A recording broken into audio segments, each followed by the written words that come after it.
holy shit, it's finally here. We got photos of the V-Series Glock. They've been leaked. Mr. Guns and Gear had a video where he had some leaked photos of the actual internals of the gun. And going off of those two pictures, I'm going to go ahead and tear down one of my 17s, and we're going to go through those photos, kind of compare and see where we can see some differences. And then we'll kind of go from there with it, and then we'll meet you guys back out here. All right, guys, so here's my Gen 5 Glock 17 slide.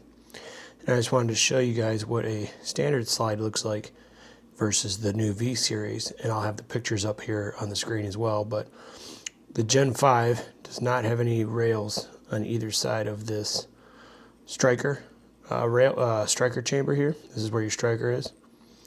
The V-Series, if you look at the photos, there appears to be two rails on either side of this, going all the way to the back plate back here. My assumption would be that those rails are going to be there to interfere with easily being able to install a quote-unquote switch into this, as you would probably have to remove those rails. So yeah, you'll see the two rails. That's one of the differences that we see. And then the other one, we're going to go ahead and grab a lower, and I'll show you that. So you can see this one, I had to use a photo. I was not able to get it focused enough on the camera, but you can see right where these arrows are pointing that there appears to be some type of plastic around the new V-Series as compared to the Gen 5. However, depending on the angle that you look at it, the Gen 5, as you can see right here, the one that I'm showing on the screen right now, does have what looks like that same exact piece of plastic. Or material, at least. On the Gen 5 it is plastic, but so I'm not 100% convinced that that is something new. I don't know. It does look slightly different, but on the Gen 5 there's definitely material around that disconnector. A lot of people are saying that that is something around the disconnect to prevent it from, you know, being able to go fully automatic. I'm not sure. I'll have to see one in person to look at it, but right off bat, I would say the only change that I can tell of 100% for sure off the pictures is the ramps on that upper, on the rail there. So there's that. All right, so those two differences were pretty interesting. The upper, I definitely see the two rails going up on the sides of the firing pin there.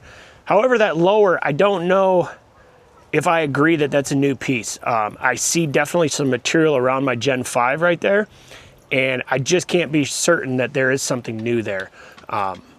It's hard to tell. I really need to see one. I'm kind of getting excited to get my hands on one, honestly. I reached back out to the gun store near me, asking them when I can order one and how soon I'll be able to get one.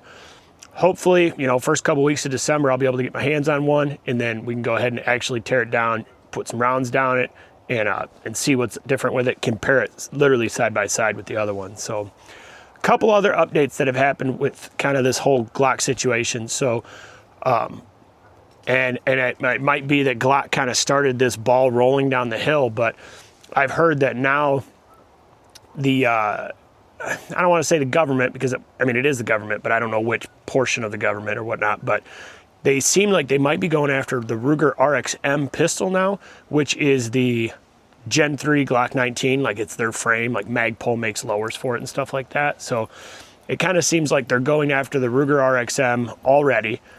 And I think that might be because they see that they kind of got Glock to change theirs. So they're figuring they'll be able to get Ruger to change theirs or discontinue theirs as well. So I'm kind of curious what's going to happen with companies like Shadow Systems and stuff like that. Let me know what your guys' thoughts are on it. I'm not really sure how to think about it. It's a little scary that a little bit of leverage or a little bit of, you know, you might get sued, can change a whole company around, and massive companies. You know, Glock is not a small company by any means, and a little bit of pressure seems like it might have got to them.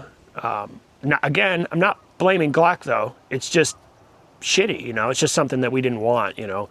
We all loved the Gen 5s. We didn't need a Gen V. But I don't blame them. It's just unfortunate. And I'm hoping that other companies aren't going to have to follow suit with this now either. So I'm going to try to get my hands on a Ruger RXM. I've never shot one, never really had interest in them because I liked Glock. But I'm going to try to get one, especially if they they might not be around anymore. So be sure to keep up with the updates, hit the bell, subscribe so you don't miss out. As soon as I get some rock solid information on when I'll be able to get my hands on a V series, I'll let you guys know either here in a full length video or in the shorts or a community post, something like that. So be sure to keep updated, and we'll see you guys on the next one. And thanks for stopping by.